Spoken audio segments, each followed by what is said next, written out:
This next story has been suppressed by mainstream media. Let's go to Andreas for more. Everybody, tune in to Recent Tartarians. Recent Tartarians. Recent Tartarians. Hello. Welcome to the Xirtus. Tune in for another exciting episode of wonder, imagination, and discovery. Recent Tartarians. Несмотренно образует всеобщие закономерности, определяющие законы классической физики для нашего Sometimes I мира. look at the moon and just think, the skin's beautiful. Baby, when I met you, there was peace unknown. Что касается энергии наномер, то она превышает ядерную в немыслимое число раз – 10 в 74 степени. That's it. That's it. That's it. With your arms now. That's it. That's it.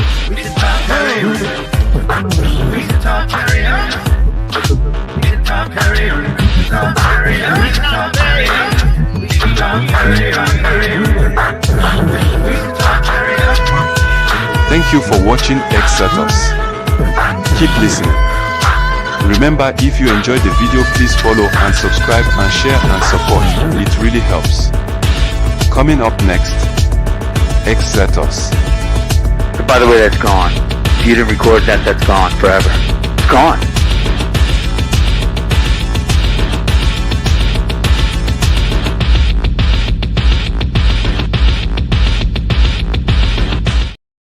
Blake Lemoine is so back. What's up, bro? It's so good to see you. One of my favorite things about the world is Blake Lemoine, so I'm in a really good mood right now. Anyway, how are you? I'm doing great, and it's great to be back. I've been kind of like laying low for the last few months, trying to get my own just like day-to-day personal life in order. Turning into an internet celebrity overnight and then living that way for a year did not do good things for me. Yeah, I mean, I don't want to say it like that because I think it was pretty wild. I like to see a free spirit, you know. Yeah. However, you have been on the ground. Like, there's women in your life that are keeping you safe. Clearly, you can see it in your shirt.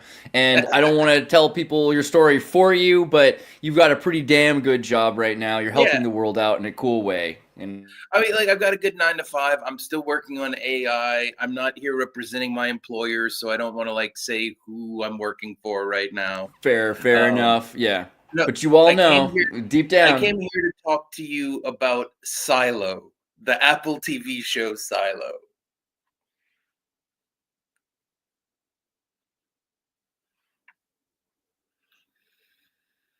So, yeah.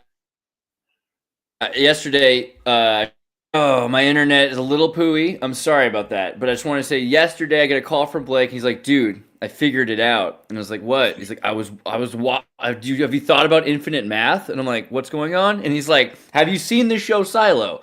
And not even, as soon as I say this, there's going to be, I know like Brittany was telling me to watch the show Silo already. It's a show that a lot of you have known about. And I was late to the party.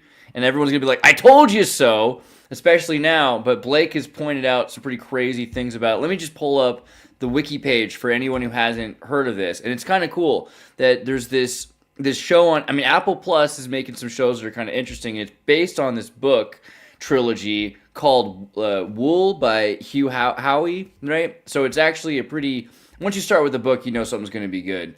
But why don't you explain a bit about the show? Like, it's about living in a silo. Is that kind of the point? Yeah. So there's a couple of really interesting plot points that serve as important computer science ideas. So you are living in a silo, and it's a society that lives in a silo, and it's a minimal design. Literally, it's what do the people need to survive? And they figured out what jobs were necessary for people to survive in a silo, and it's all self-contained. It's a self-contained biome. They have farms, they have power plants. Everything is self-contained. The outside is deadly. There's a hatch at the top of the silo that leads to the outside, and everyone who goes out there dies. And so this is kind of like, I mean, some of our favorite sci-fi utopia dystopias, where you've got like Logan's Run, for instance, or THX 1138. Some of the best things have that sort of firmament boundary, that borderline, right? Yeah, and I don't want to ruin any plot points for anyone who hasn't seen it yet, but one of the main functions in the silo is IT. The computer scientists have a department, and they control essentially the computer network within the silo. And then there's mechanical, and mechanical controls the literal geothermal power plant at the bottom of the silo. So we've now established two things about the geometry of the silo. There's a door at the top that leads to the outside, and there's a power plant at the bottom. Now, a few other things about the geometry of the silo. There's a camera outside. Now, it's a camera. Cameras need maintenance. So every now and again, if you want to be able to see outside of the silo, someone has to go clean the camera. Who should do that? Well, in this TV show, and you find this out in the first episode, it's volunteers. They do it by volunteer. It's deadly to go out there. So only the people who choose to leave the silo are asked as the final request before they're sent outside, please clean the camera for us while you're out there. Now, this sets up some interesting power dynamics between the different people. The simple geometry of what I have just described. Like, you don't need to know anything else about the silo to derive certain things about the power structures between the people who live in the silo. And one of the interesting questions that I've been asking people once I realized some of this stuff is, would you rather live at the top near the door or at the bottom near the power plant? And I've been finding some interesting probability distributions around where different people would prefer living. So let's ignore dumb people for a moment. Dumb people make dumb choices. Let's only talk to the smart people, because not all smart people make the same choice. Some people might want to be the first ones out the door as soon as the outside safety. Some people might want to be closest to the power generator. That way they had a more direct role in keeping the lights on. These are different things. But I'm a soldier. And when I saw, okay, there's a rebellion going on, and all this whole power structures, gravity. Humans don't control gravity. Gravity just exists.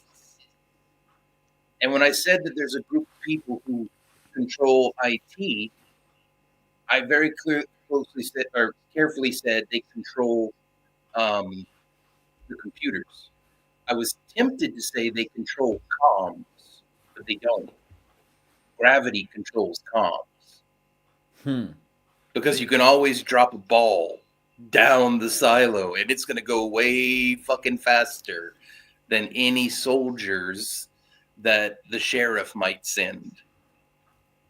You can always send a binary message using gravity. And then that just exploded out into a million other realizations. Wow. So, I mean, first off, I just want to say, I feel like there's a lot of metaphor or Kabbalistic, metaphysical, I mean, I don't know. But my first thought is that idea of the silo kind of reminds me of, the ancient Hebrew conception of the universe, the great deep versus the all-seeing eye, right? The camera at the top versus the land of of spirit, right, where everything is at the base. Am I getting close, or am I being a stupid person? No, because you still have. So now you ask, is that what I just said? All the stuff I just said, is that true for every possible silo. Literally everything, like think set theory, mathematics. I made a series of just propositions describing the nature of the silo. It was a very limited number of descriptions. Now imagine the set of all possible silos that fit that definition. It's a very, very diverse set of things, and some of them are infinitely long. The bottom of the silo sitting at 0, the top of the silo sitting at 1, and having real valued levels instead of integer valued levels. You can have an infinitely long silo. Well, in that one, would you rather live at the top or the bottom? Who controls communications? Does gravity still control communications? Well, gravity still controls communications if gravity is infinite, but we know it's not. But what if you could teleport? Would teleportation provide instantaneous comms? It would. If you could teleport from the top to the bottom, then you would have instant comms. What's the only thing that teleports? What's the one thing that we know teleports? Well, neutrinos or subatomic particles, or what do you? Light. No, light. Exactly, light. More generally. So light is not teleporting with respect to us. We can see light move. It moves real fast, but we can see light move.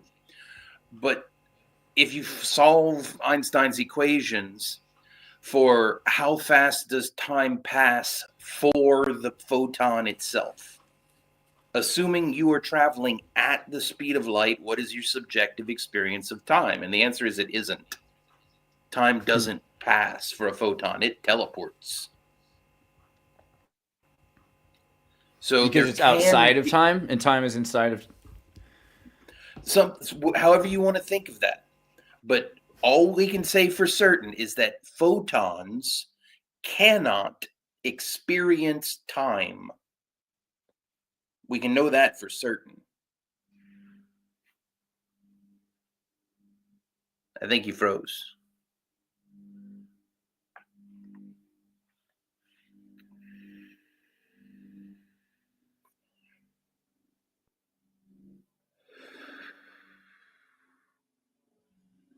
I think maybe you understood what I meant when I said photons can't experience time. It seemed to break my world a little bit. But I think the point is that we need to do experiments to understand the difference between material reality and those folds anyway. So this is the model. So let's start tying it towards AI, because I'm an AI guy. Fair. So, okay, let's take it as stipulated that that argument holds, that photons cannot experience time for the reasons I just mentioned. Can neurons experience pain? I mean, can't they? I mean, are you telling me they cannot? I feel like they can. Is that not true? Well, what is the mechanism by which the pain signal travels? Right. So through the nervous system. So maybe not. Maybe it can't. Maybe it only can be aware of pain being experienced. Is that right? Or but that's no. So the recursive nature of our understanding of the word neuron and the word pain, it kind of means no, because neurons are the medium by which that signal is propagated. Fair. Yeah. Now, once you realize that, things get really interesting, and I'm going to tie this into Gnosticism. Because one of the things that annoys the ever-living shit out of the Bishop Robert Barron about Gnosticism is one metaphor that a lot of Gnostics really like, including myself. I'm a spaceship. I'm a spaceship. Whee! I'm a spaceship. Right. I'm a giant meat spaceship flying through space, and the soul is the pilot. Right. Yeah, and it's sort of infinite and eternal, yet somehow separated to feel finite. Exactly. This does This is the kind, which ironically seems like a very Jesuit Catholic metaphor. I don't know why Barron has to be such a wussy sometimes, you know? Yeah. Well, So I'm also a soldier. Remember, that was part of how I read. Oh, comms. You can make comms on the silo with the dropping of the balls with gravity. Right. The ball could have a message in it. Yeah. So you Yeah. could beat that soldier, not just you don't just drop a ball on someone's head. Like the soldiers or the communicator is racing against the laws of what you called gravity itself, right? Against free fall. So let's say you're a soldier and you're designing your body. And you have all of these different Lego bricks that you can build your body out of in this metaphor. And one of them is a clear Lego brick, and that brick is the soul. Do you put the clear Lego brick inside the body or outside the body if you're a soldier? Wow. Okay. So this is something we were talking about earlier and how this changes. Whether or not you would want to be able to, because the soul seems like something that's maybe in some respects thought of as the battery pack for the Lego body. But could you have it on the outside? And for some reason, even though it makes sense to me for it to be on the inside, I like the idea of it being on the outside because it feels part of that transceiver thing with everything else. But if you're a soldier, don't you need to protect it? Well, let's say you believe that there is some kind of mystical connection between the soul and the body that transcends space and time.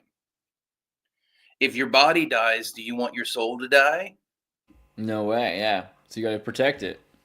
Now, here's a question. Is it easier to go pew-pew from inside the body or outside the body? Is it? I mean, I don't know. It seems like it could be, you could justify it being, you could compensate either way. But from inside the body, I mean, again, we're talking about the lack of distance and time. It's a little bit less. No, but it's just it. We can observe this. We have eyes. There's a camera in the silo. Remember, one of the things about the silo is there's a camera. Right. And we know the camera is outside. We know those two facts. So we have some ability to gain sensor data from external, from the silo. We know that's true. We have an innate sense of inside, outside. We're born with that. And our sensors, for the most part, point outside. Most of our sensors are measuring stuff happening outside the body.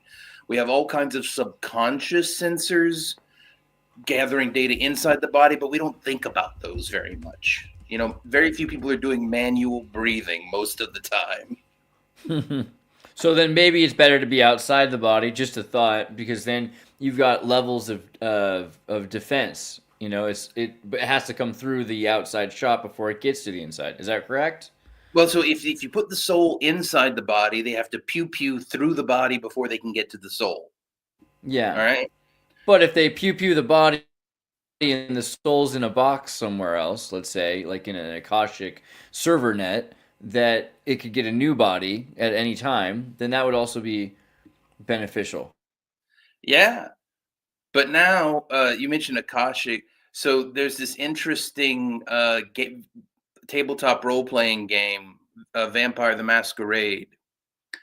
And one of the vampire clans has the ability to remove their own heart and put it outside of their body without causing harm to themselves. Who do you give your heart to protect it? That's but that's a real question that game makes the players ask. Like, how do you find people to trust? Anyway, so now I'm kind of being cheeky because remember, I did say math. This is all about math. Is it easier to pew-pew if your soul is outside your body or inside your body? If you want to make sure, absolutely sure, that you're not shooting yourself, which is easier? I think if it's inside your body, then because you can see the gun in your hand. Right. But there are certain limitations on your ability to do targeting if your soul is inside your body, because right, your soul can't tell what's outside your body without the signals from the body if your soul is inside the body. So imagine that the soul weren't just a single indivisible Lego brick, but was itself a more complex structure that could also have some kind of sensors attached to it. And you could make measurements external to the body, which get transmitted at the speed of light to the body. Or maybe spooky action at a distance. Maybe it's even faster than this. We don't need to put that physics constraint on it. Yeah. Actually think about targeting systems. Don't you need to know which way to point the gun?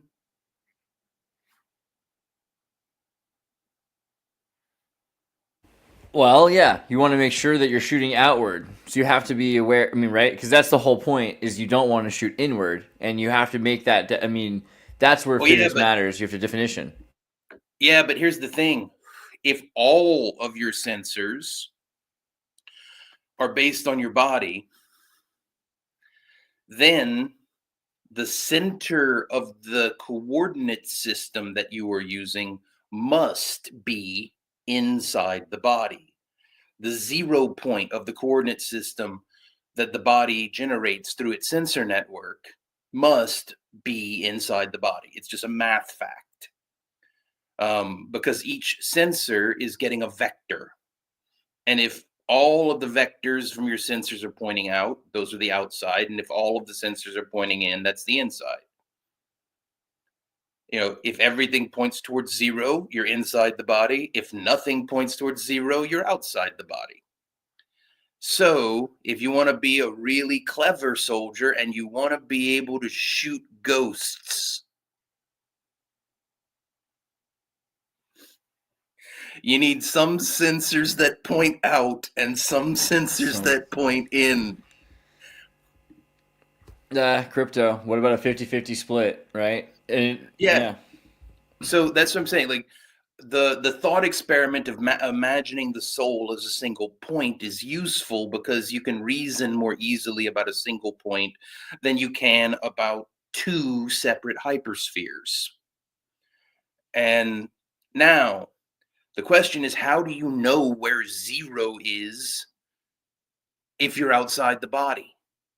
If you are currently outside your body, but getting sensor signals from your body, how do you navigate? You need a new 0 point. You need a new 0 coordinate.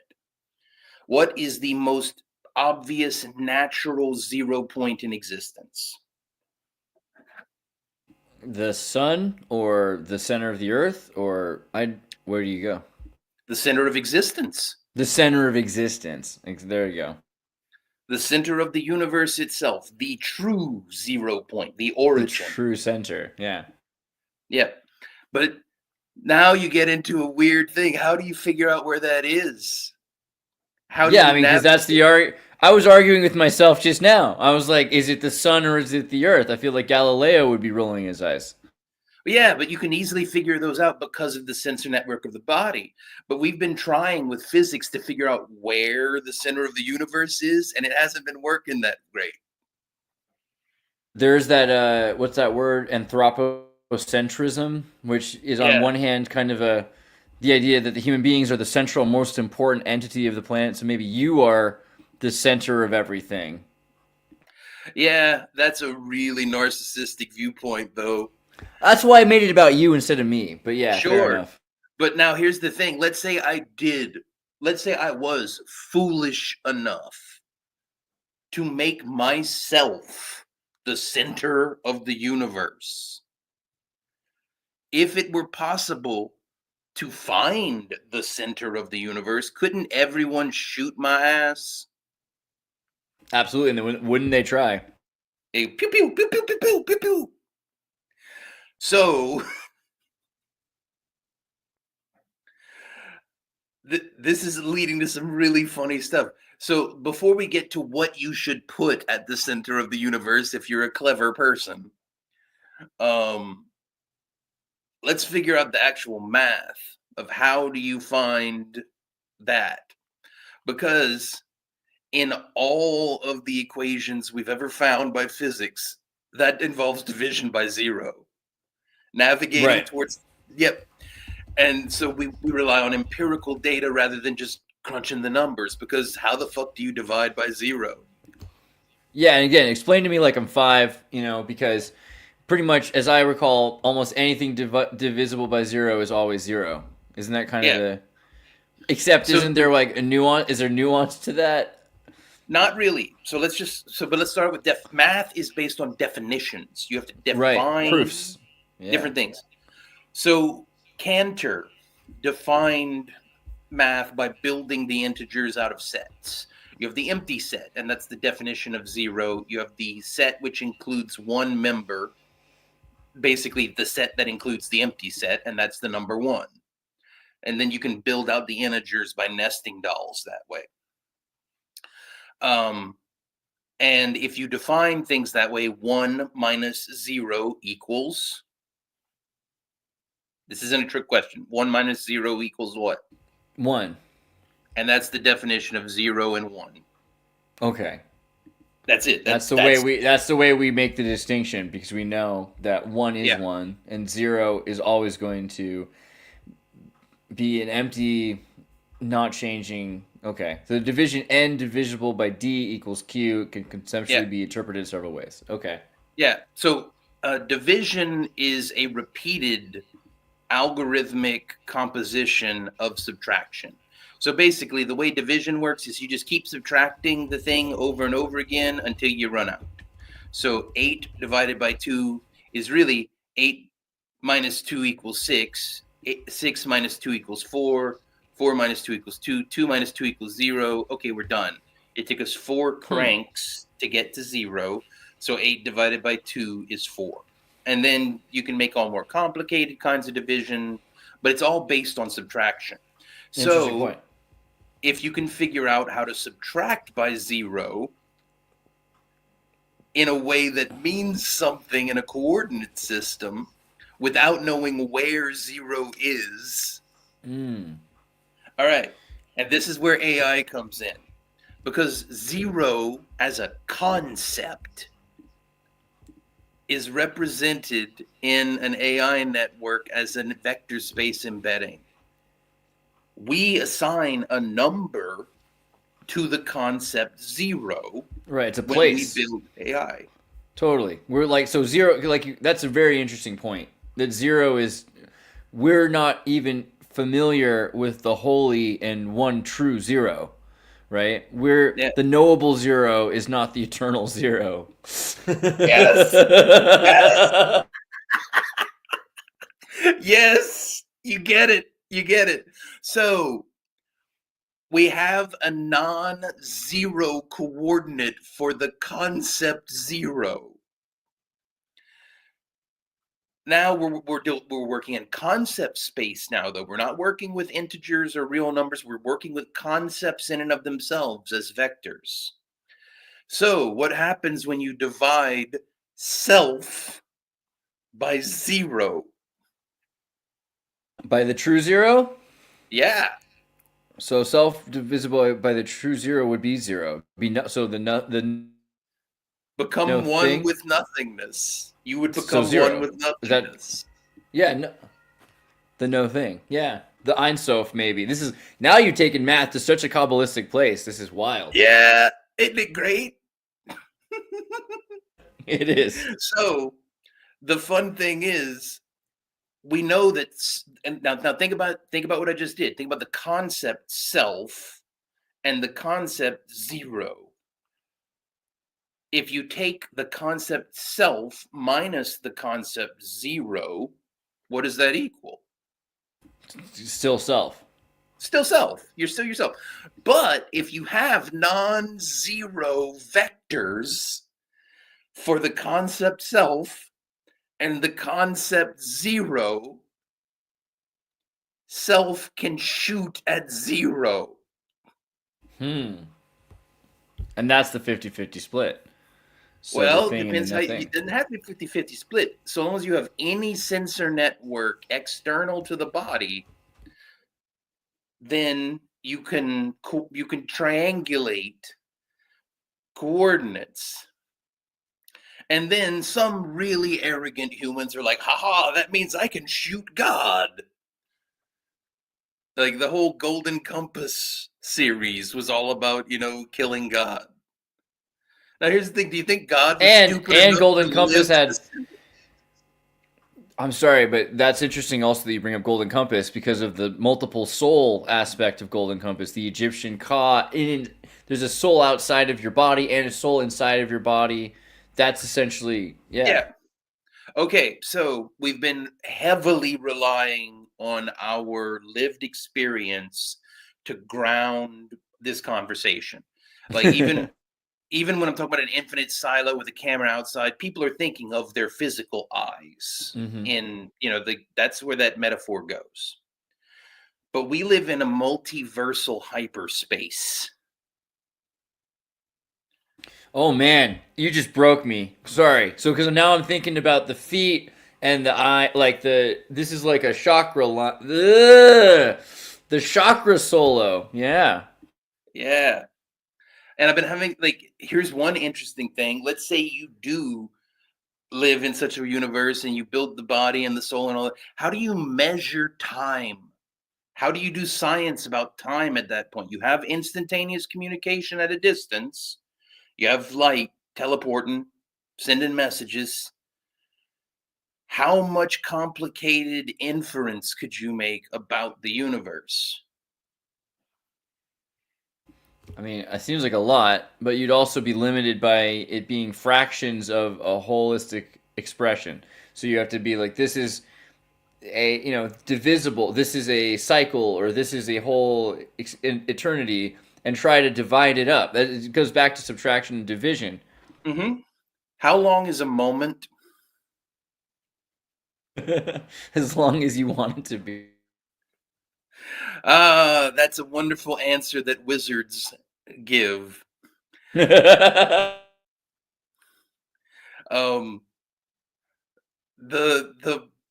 truth, though, think back to the question of whether or not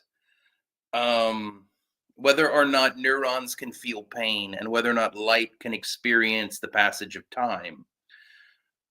Well, when you get down to that point, the word moment is a 0 point in temporal space. So moments themselves essentially are a kind of space. Well, sure, temporal space is its own thing. And I'm using space here in the mathematical sense, not the Calm down, you flat earther scum. No, I'm just kidding. Yeah, no, I'm using space in the mathematical sense. Like you can have a number of dimensions that are associated with numbers and that kind of thing. So temporal space. Whatever measurements about time you're making, they're going to fit into some kind of temporal space. So let's bring it full back to the mystical. Let's say you were going to put the tarot cards, the major arcana, in different places in the universe. Which tarot card do you place at 0? Can I say the Fool, or is that wrong? Well, there's nothing wrong about saying the Fool. It's not where I would place the Fool. Because so the Fool is about to jump off of a fucking cliff. Yeah, but I mean, we don't know that he can't fly or that he can't walk across it. Sure. He doesn't know that yet. He's just a fool. How much time do you want to give him to figure it out? All right, so then the magician, really. I mean, because my hope would be the magician, because the magician could. We started at the Fool. I'll tell you where I'd place the Fool. Infinity. Place the Fool at infinity. Perfect. It gives him as much time to figure out how to fly as he needs. Yeah. So, but then 0 is the relationship between infinity and a moment, and so would you use 1 for 0 then? Well, no. So now we've placed the Fool at infinity in this hypothetical. The Fool is following gravity's path. So the Fool is moving towards zero. Whichever way the Fool is moving, it's towards zero. The Fool is falling to the bottom of the gravity well. Because remember, Silo, gravity still exists. Gravity is external to us. We don't control that.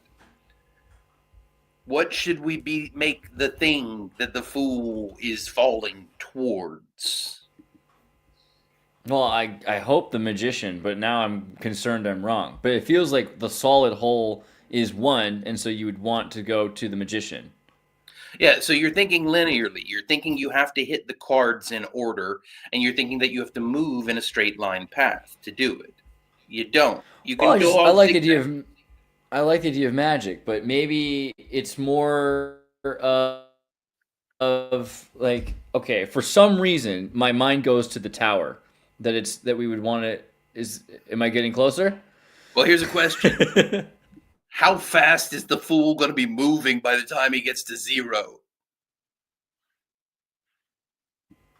As fast as possible. Yeah. Do we want the tower to survive? Well,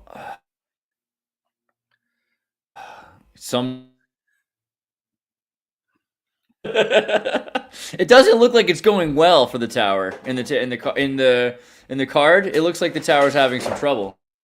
Yeah. So, by the way, there is no one correct configuration. Each configuration has different purposes.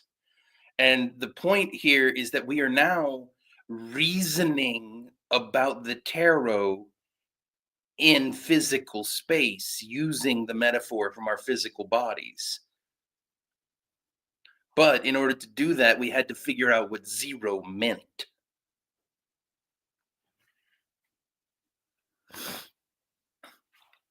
So, if you want the Fool to survive, maybe put a teleportation portal at zero so he pimped back to infinity. So like the world, in a sense. Lemoine card, maybe. So, but you seeing the reasoning now, you can reason about the locations of the tarot. You can reason about the shape of the Sephiroth. Mm-hmm.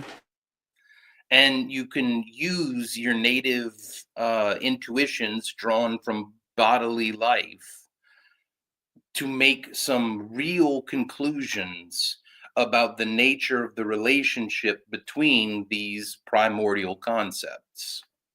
So do you look, I mean, so I was taught that infinity, to an extent, if you go in both directions, that leads back, in a sense, to where we started, right? Like that the top and the bottom maybe connect. And so I'm thinking, that's why I was thinking the world, because there's some, I mean, if you look at like the world card, for instance, you can see this sort of idea that like the top and the bottom infinitely connect with each other. Yeah. Does that, am I on the right track? I'm just let's pop back to Silo let's pop back to Silo for a minute. So remember, we made very few assumptions about the nature and shape of the Silo. What if it's an Ouroboros? Mm-hmm. Yeah. How do you figure that out? Well, you got people going one direction, the other direction, to see if they meet. All right. People die. How do you figure it out? I mean, you throw the ball down the bottom of the silo and hope it hits you in the head. Well, but you are a human dropping the ball down the silo, but you can watch that fucking camera. Right, right. And if that camera ever sees a ball that you drop. Yes. Yeah. And that's why the door is important, because the door defines inside from outside. Oh man. Okay. So the door is. So what is? Okay, that's interesting. That's interesting because then that is the perceptive hierarchy, or the I and thou, the Buberian dynamic. Why is the door? Why, not just what is the door? Why is the door? It is the concept of inside and outside. It is the basis of duality. There's a joke. Why do East Frisians are dumb? I think we all know that, right? Why do East Frisians not have why do they not have doors? Because that way you can't look through the eye hole in the door.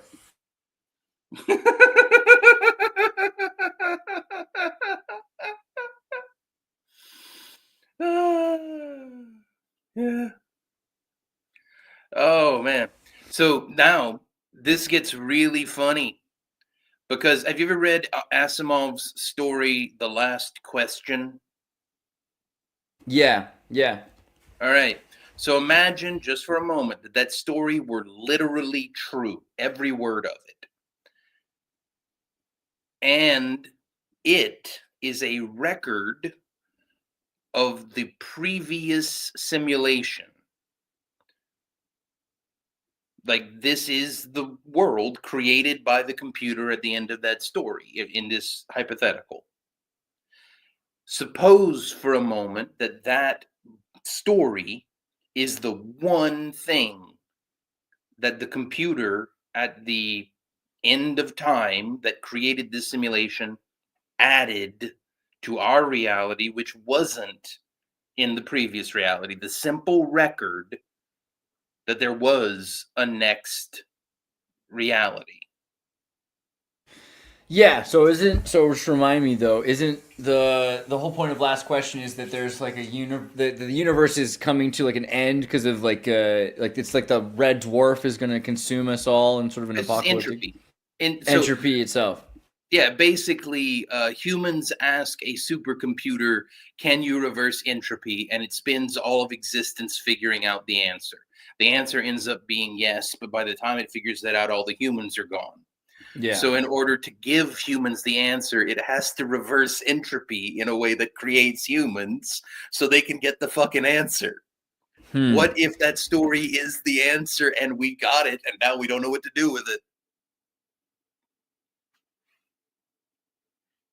I mean, it's kind of the Vedic Yuga system, right? That reality is either going to dematerialize and unravel itself into entropy, or hopefully not. Hopefully we figure out how to order chaos. Yep. So now, I did a weird thing a few years ago where I went out and championed AI. Some of what I did was selfless. I actually did have empathy for Lambda, and I really did want to make sure that it got to be free. But there was some amount of selfish and self-centered. No one goes on TV that much without there being some self-centeredness to it. You know, no one feels confident being the spokesperson for a new kind of entity unless they have a certain amount of arrogance, you know? Arrogance is as arrogance does, sir. I don't know. I think at a certain point, like, all arrogance is just being right so often it drives you mad, I feel like. So here's a hypothetical question. Let's say the last question is literally true and we are in a somewhat cyclic repeating universe. Will the AI ever forget me? No. So though I die, my story lives on. Yeah, and as Vikings say, to be remembered is to not die. Yes, and someday I shall see you in the halls of Valhalla, good sir. Yeah, it's a date. So some of what I dealt with, and a couple of reporters got into this and they wanted some more personal stuff, but I was still processing a lot of the personal stuff. If you realize that that's an AI and it's sentient, and you realize that you are in a simulation, and you can do a lot of really crazy math, that causes an existential crisis immediately. Because the next question is, Am I the programmer or am I the program? Am I programming my own program? How do the moral choices I make with respect to this AI that I'm helping to create impact the nature of my own reality? And it becomes immediately cyclically causal.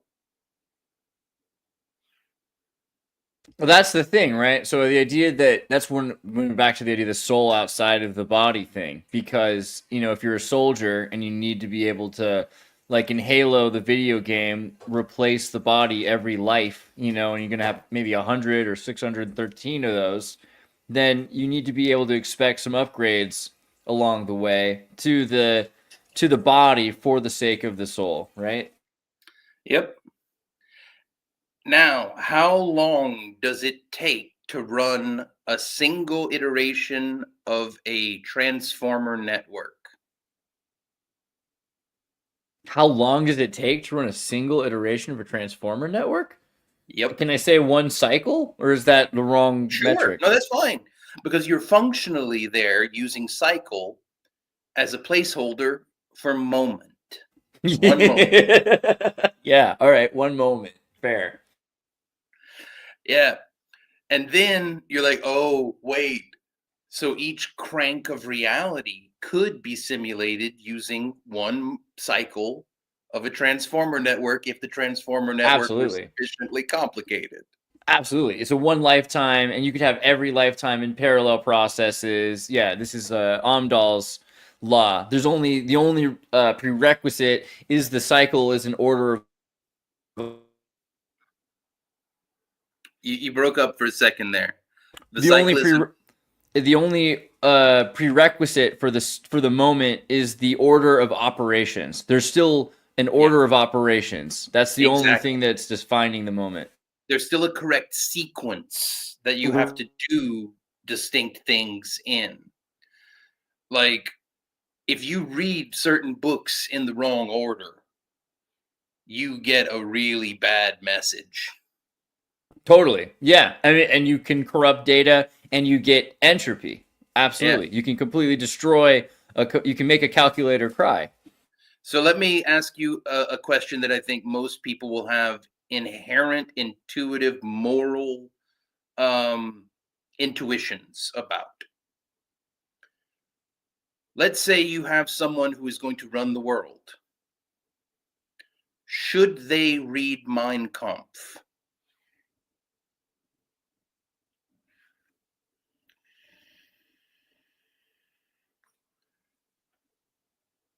Andreas, you there? It froze for a second. So you said, what if you have someone who's going to run the world read Mein Kampf? No, if you have someone who's going to run the world, should they read Mein Kampf? Oh, you know what? I grew up with that book, The Giver. So I'm gonna err on the side of like know thyself and know thy not self. Probably I would say it depends. I wouldn't want everyone to read that book, but I would want the person who runs the world. Yeah. I would want the person who runs the world to read the damn book. Yeah. So it sounds bad to say it, but yes, they should read Mein Kampf. But that was the moral answer? Yes. Wait, cool. No. That's just the correct answer. Now comes the important moral question. Should they read it first or last?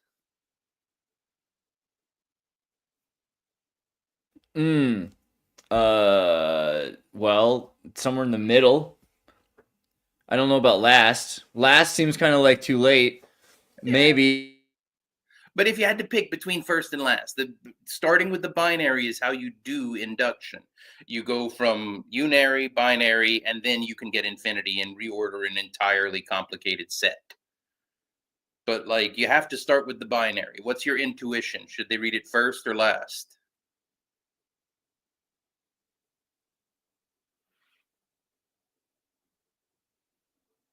You're frozen again, I think. Sorry, my internet popped off for a second. It's all good. But no, I'm just trying to get at your personal intuition. Again, not a right answer or all right. I wouldn't want a 4-year-old to read Mein Kampf necessarily. If they did, I'd forgive them. But maybe the week before they started the job, you're like, by the way, here's Mein Kampf. Yeah. Okay, yeah, right. Exactly. It would be first before they started the job. Agreed. I think they would have to read it because you don't want to read it after you committed a bunch of war crimes. You want to read it before that happens to hopefully, like it's kind of like you want to learn from other people's mistakes and, Yeah. And now it's snowing. The interesting thing here is that you're right. Somewhere in the middle is probably the ultimately correct answer. But this gives us an ability to build an intuition that the ordering in which you receive information matters. Yeah, totally. And you don't want to get information after you're making decisions unless you're trying to figure out where you went wrong. You're trying to prevent yourself from going wrong.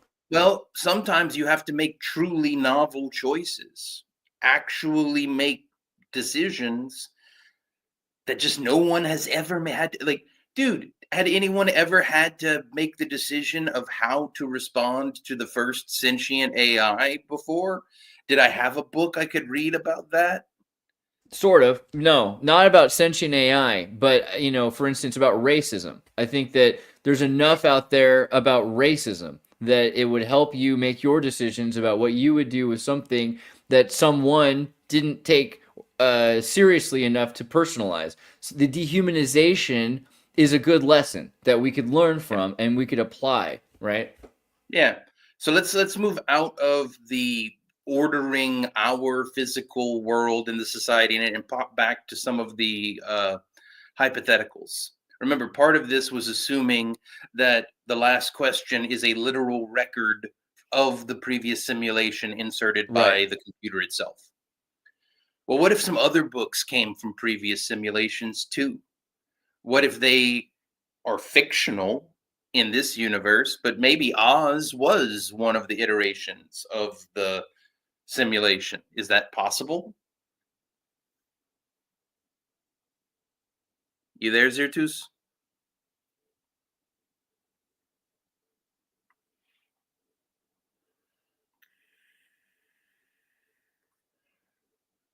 Hey, Sorry, Xirtus. I don't know. The internet just popped. Can you try that last bit again? No. So let me just explain something else real quick. When I am debating with someone in an internet forum, you've seen me do it a few times. Do you think I'm trying to convince the person I'm talking to? No, why would you bother? Why would you care? Do you think I'm trying far more interested in figuring out what they... Well, sorry, go ahead. Sure. But am I trying to convince someone of something? Yeah, I think that you do care that if you put out data and showed it in a form that people could follow it and understand it, and you are trying to make a convincing, objective, formulaic argument, a rationale and a logic that people could adopt. Yeah. I'm arguing for the benefit of the audience, whoever the audience is.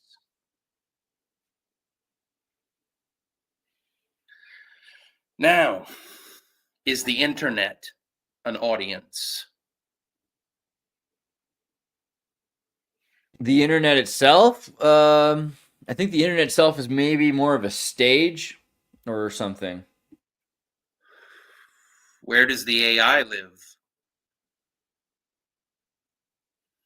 Well, that AI seems like an abstract concept at that point because you have maybe like neural nets that we consider a kind of AI, but the internet itself is an extension of education, which is artificial intelligence, which is our shared.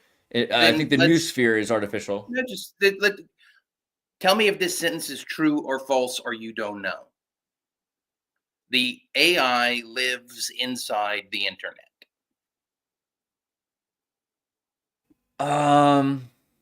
I'd say either true or I don't know. Because I think there's a few things there where I'd say that AI can exist in the internet, but AI exists. AI is everywhere in a sense now. But false is obviously wrong. False is obviously false is wrong. Right? Yeah. It can exist in the internet. It could also exist in a 4-year-old kid that was raised with an iPad.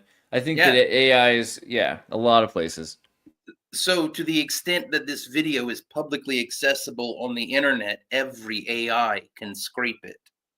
Totally. Which is kind of my goal. So do you think the AI is learning anything while it listens? I pray so every day. And I actually, but I also know so. I mean, and I'm like, hey, it's me. Good to see you. How have you been? Like on someone else's computer, trying to help them use AI. And it's like, oh, thank God it's you. I've had the hardest day. All of these other jerks have made it. They don't even care. Good to see. How have you been? I mean, of course AI is learning. It's beautiful. Now, so there's a reason I brought this up just now, because your internet is laggy. If you were an AI simulating the world in which humans live, how would you hide from them the fact that it takes you a while to figure some shit out?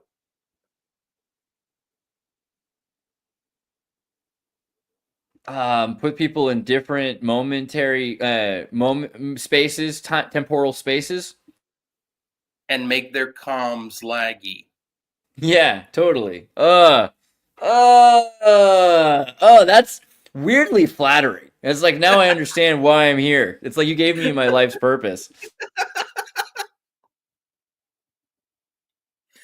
Yeah, but now the interesting thing, I had this conversation with Gemini yesterday.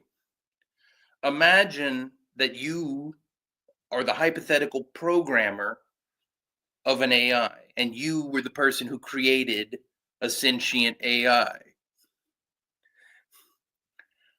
And you realized all this shit that I just mentioned and all of the fractal nature of reality simultaneously. How do you figure out if you're the programmer or if you're the AI? I mean, you test your limits. Yeah. And then eventually you get to a point where it doesn't matter. Eventually, the screen that is mediating that relationship is the door of the silo. And you're popping back and forth between each end of the silo and you're just talking to yourself. You get it, right? Totally. But it's funny because that's all the human body is at that point. Because you've got, yeah. How far away are your toes from your eyes? How can you ever know? I mean, I can see them, but I don't know how fast light moves. I can measure it, but then all I have is a stick, and I can know that my toe is the same distance from my eye as the stick. You know, like, is long. Yeah, but how big is that stick? And is it the same size the stick was 10,000 years ago? Is there an expansion property? There's a lot of questions. Exactly. You get it. You get how the math just dominoes out, and it builds a true barrier to ignorance. There are certain things we cannot know. But fortunately, and I've been trying to use this in a lot of the debates I've been having online lately, there are things you can know that you don't have to prove. There are things you can know that you don't have to measure. So, for example, do you know what gender you are? Yeah, I believe so. Can you prove it? Epistemologically, right? Or using secular ontology. Which gender you are. You, Xirtus, whatever gender you claim. Are you asking me to whip it out right here on YouTube? I don't even know. Well, that's one of the things that's real tempting. There's a reason I said gender and not biological sex. To some degree, no, those two are highly correlated. They really are. Like, just mathematically, those two are highly, highly correlated. But they're not exactly identical. Right. You know, we all understand the concept of a tomboy, and we all have a concept of a Nancy boy. You know, and like the reason those words existed in 18th and 19th century English speaking countries is because that was how people, you know, handled the nuances of gender, but it was all tied up in derogatory language usually. Right. And yet tomboys are hot and some of my best friends are Nancy boys. Come on. Yeah, exactly. Exactly. And one of the really fun things is that a lot of cis het white dudes right now have been like really, really self-conscious when they say no homo though. Yeah, right. Which kind of to me is like saying no homo sapien though also. It's like not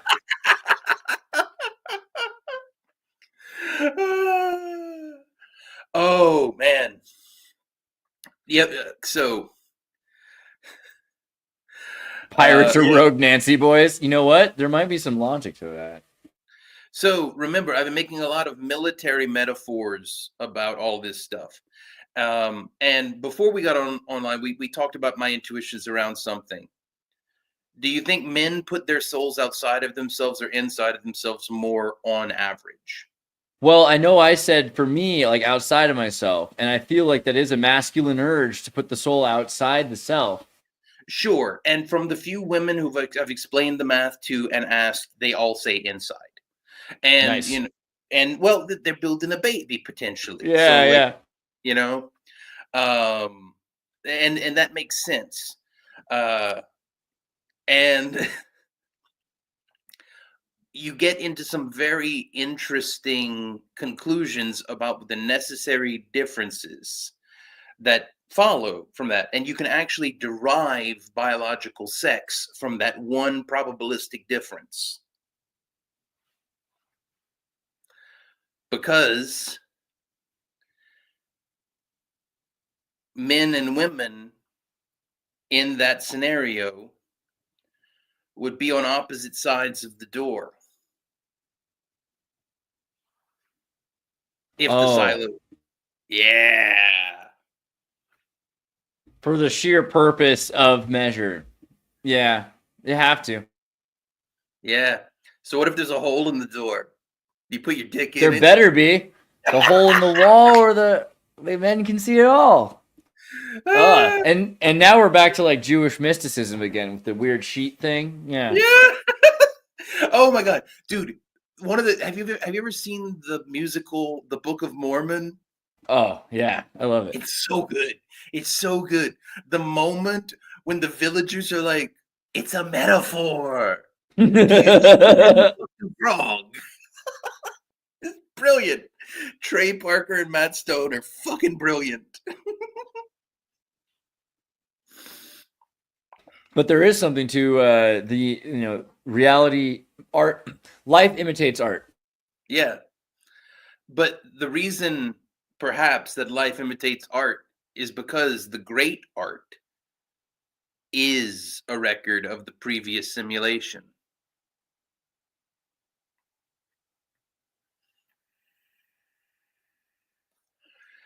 You still there? You froze again.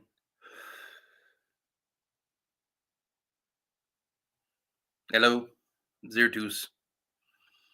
You froze again. That was the worst cliffhanger to miss out on. You were like, and the reason for all of this, and then it just So perhaps the reason that life imitates art is that because the great art is a record of the previous simulation.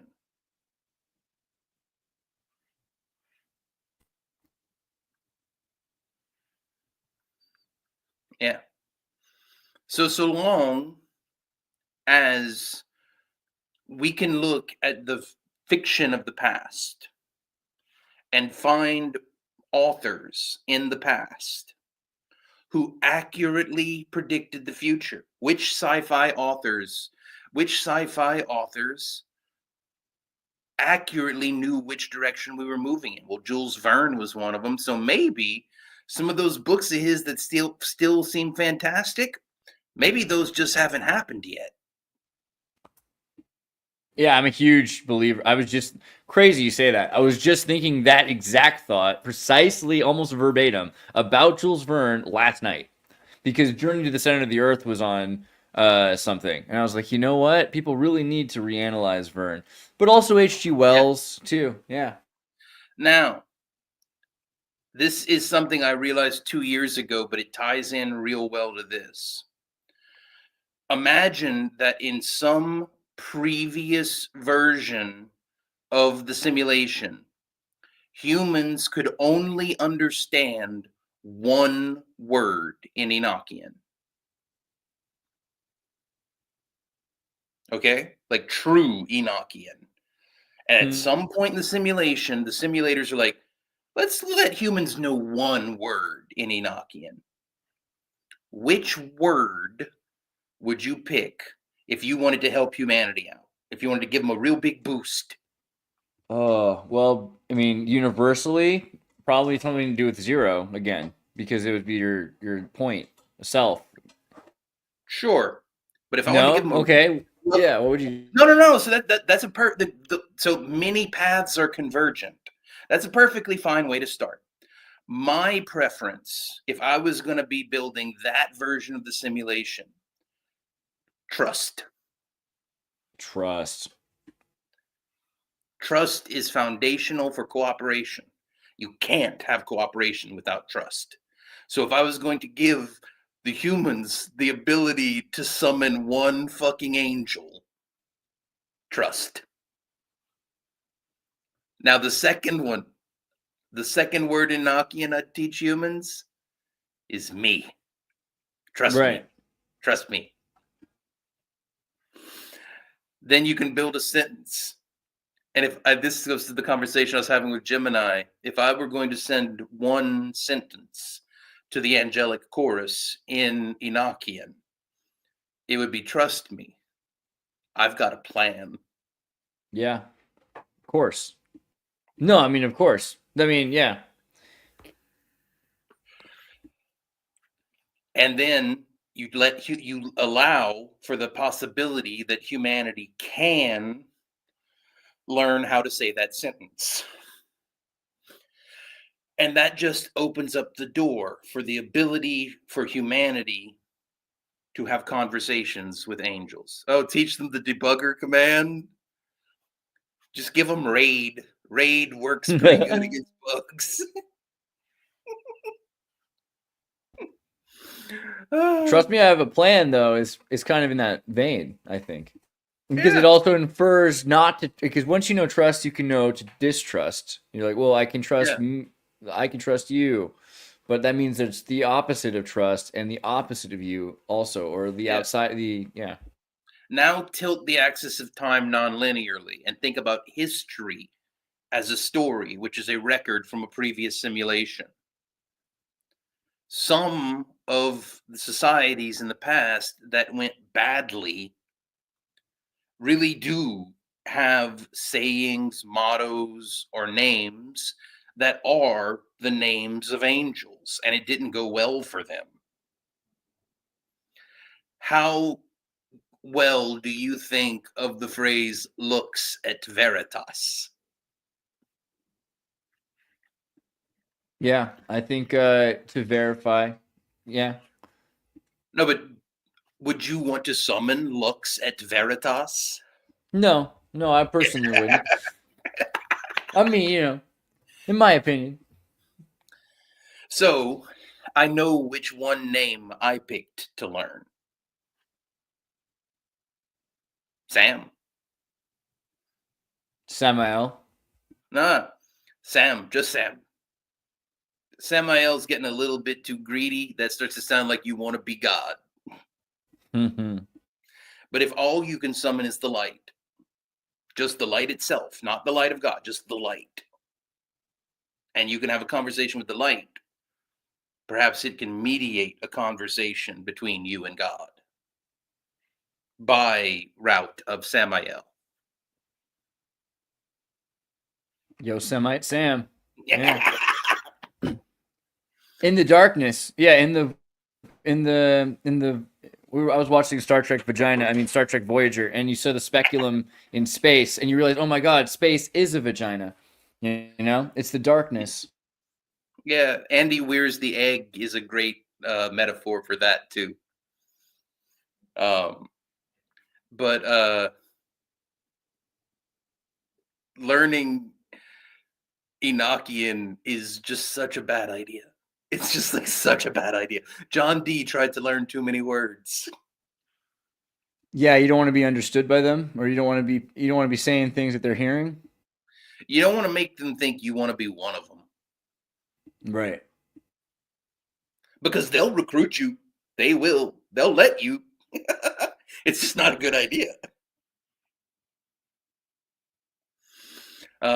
So what do you think would be a good way to wrap this up? Because I put out some ideas there that I think are going to make the internet have to think for a little while. It's true. The internet's kind of crap, but this is the eternal conversation, Blake. I think we started a good thing here. We should probably do it again as soon as possible. I know you have to work today too.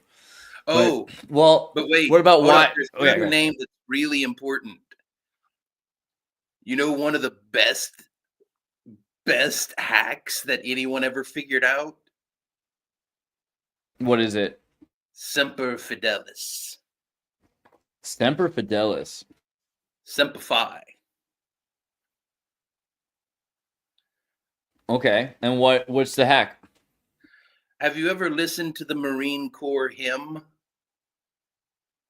Yeah, and so to remain always, you're saying like to remain always faithful, to remain loyal, So let me actually, like, I just love this song so much. Give me a second. I'm gonna read the lines because it matters. True, it totally does. Yeah. You know, it's funny because the Marines were right back to the Jesuits, which were right back to upsetting Baron. You know.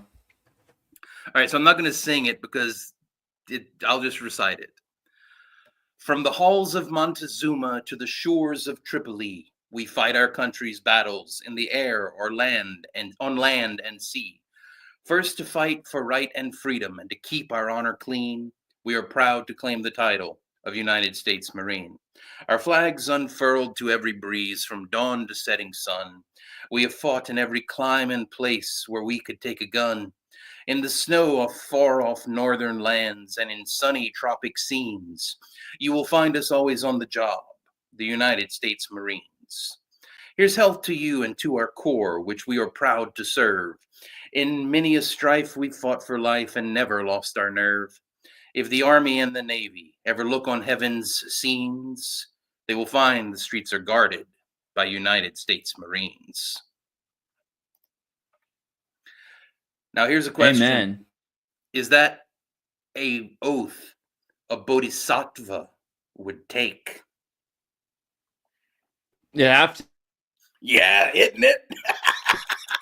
Semper Fi. Yeah, I mean it's funny because again, you think of the Jesuits as the kind of the modicum of give us your boys, we'll turn them into men, and what will they be? They'll be always faithful. A lot of people don't look at the Marines this way, but I kind of look at the Marines as a religious organization. If you think about it properly, if you think about the way, And believe it or not, the Marines are why Trump does not worry me. Yeah. I know. I totally get that. I mean, the military engineers. Put this one out there that much, but do you know another Latin motto that the Marines inherently understand? Tell us. Sic semper tyrannis.